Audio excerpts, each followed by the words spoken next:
இல்ல அது என்ன பேய் எப்படி பிடிச்சதுன்னு கேட்க. ஓ இன்வால்மெண்ட்டை நான் பாராட்டுறேன். கல்யாணம் முடிஞ்சோடனையும் அந்த மறுவீடுன்னு சொல்லி கூத்து போவாங்க பார்த்தீங்களா, வீட்டு பக்கத்துலேயே புளிய மரம். அங்கே படுத்து தூங்கிட்டு இருக்கா. ஏற்கனவே அங்கே அந்த வீட்டு பக்கத்துலேயே ஒருத்தவங்க 2 பேர் தூக்கு மாற்றி இறந்துருக்காங்க. முந்தா நாள் செத்து போனாலே சாந்தி. சாந்தியா? தூக்கு போட்டு செத்து போன சாந்தி.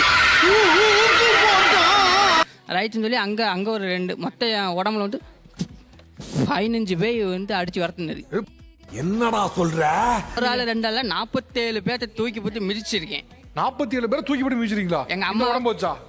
ஆமா, நாளில் உடம்புக்குள்ள இருந்தவங்க. இது என்ன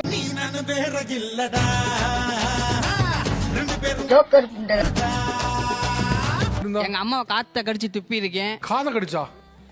எங்க அப்பாவெல்லாம் மூக்க உடைச்சிருக்கேன். என் வீட்டுக்காரமாவை நீ யாருன்னு சொல்லி கேட்டிருக்கேன். உன்னால என்ன பண்ண முடியுமோ அதை பண்ணிட்டேன்.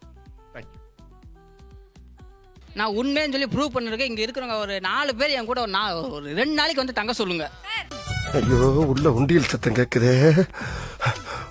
அவங்களால தங்க அவங்களால தங்க இருக்க முடியுமா என் கூட?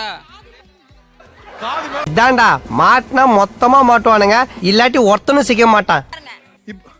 இப்ப 2 வேணாம், பக்கத்துல வேண்டாம். ஜோக் இல்ல இல்லையா?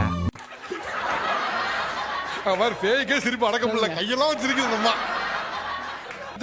ஊருக்காரங்க எல்லாரும் ஒன்னா சேர்ந்து போஸ்ட்மார்ட்டம்ல கெட்டி போட்டு சாமியார் எடுத்து ஆட்டோவை பிடிச்சி கூத்து போறாங்க. அங்கே கூத்து போகிற இடத்துல என்ன செய்யுது, ஆட்டோக்குள்ளே உட்காந்துருக்கேன். பின்னாடி கூட திண்ணீர் எரியவும் அந்த ஆட்டோவையே நான் தூக்கி எறிஞ்சவேன். அந்த ஆட்டோவை தூக்கி எறிஞ்சவேன் நான். என்ன சரி எனக்கு தெரியல. பூசாரி 2 பேர் பூசாரி இருக்காங்க. அவங்க 2 பேர்த்தையுமே அடிச்சு முட்டியெல்லாம் பிடிச்சி ஆஞ்சி கீழே போட்டு சாதிச்சிட்டியா? ஐயோ நாதா காலை இரும்பு சங்கிலியாலே கெட்டி போட்டு வச்சுருந்தாங்க. கெட்டி போட்டு மேலே திண்ணீர் போடுறது இந்த மாதிரி சுற்றி கோடு மாதிரி போட்டு வச்சுக்கிட்டு என்னமோ பண்ணிக்கிட்டு தான் இருந்துக்காங்க.